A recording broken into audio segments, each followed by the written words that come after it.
சிறு குறு விவசாயிகளின் பயிர்க்கடனை முழுமையாக தள்ளுபடி செய்ய வேண்டும் என்ற கோரிக்கையை அவர் முன்வைத்திருக்கிறார். கூடுதல் தகவல்களை தருகிறார் செய்தியாளர் ஜெயலானி. ஜெயலானி, இப்ப அன்புமணி உயிரிழந்த விவசாயி சோமசுந்தரத்தோட குடும்பத்திற்கு 25 லட்சம் ரூபாய் இழப்பீடு வழங்கணும்னு சொல்லியிருக்கிறார். இது குறித்தான கூடுதல் விவரங்கள் என்ன? வணக்கம் பூர்ணிமா.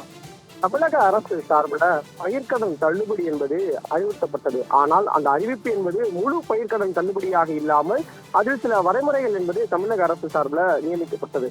இந்த நிலையில முழு பயிர்க்கடன் தள்ளுபடி மறுக்கப்பட்டதால் மன உளைச்சல் தாங்காமல் விவசாயி ஒருவர் உயிரிழந்திருப்பது வேதனை அளிப்பதாக பாட்டாளி மக்கள் கட்சியின் தலைவர் மருத்துவர் அன்புமணி ராமதாஸ் தனது அறிக்கையில தெரிவித்திருக்கிறார். குறிப்பாக கூட்டுறவு வங்கிகள்ல விவசாயிகள் வாங்கிய பயிர்க்கடன் முழுவதுமாக தள்ளுபடி செய்யாத காரணத்தினால் மன உளைச்சல் ஏற்பட்டு தலைநாயுடு பகுதியைச் சேர்ந்த சோமசுந்தரம் என்ற விவசாயி உயிரிழந்திருக்கிறார் என்ற செய்தியிலிருந்து அதிர்ச்சி உற்றதாகவும் இது வேதனையை ஏற்படுத்தியிருப்பதாகவும் தெரிவித்திருக்கிறார். குறிப்பாக தமிழக அரசு சார்ந்த சிறு குறு விவசாயிகளுக்கு சோமசுந்தரம் அங்குள்ள கூட்டுறவு வங்கியில தமது நிலத்தை அடகு வைத்து 85,000 ரூபாய் கடன் வாங்கியிருந்ததாகவும் தமிழ்நாட்டில் தமிழக வெற்றி கழகம் ஆட்சி வந்ததை தொடர்ந்து தமது வேளாண் கடன் தள்ளுபடி செய்யப்படும் என்று எதிர்பார்த்திருந்தார்.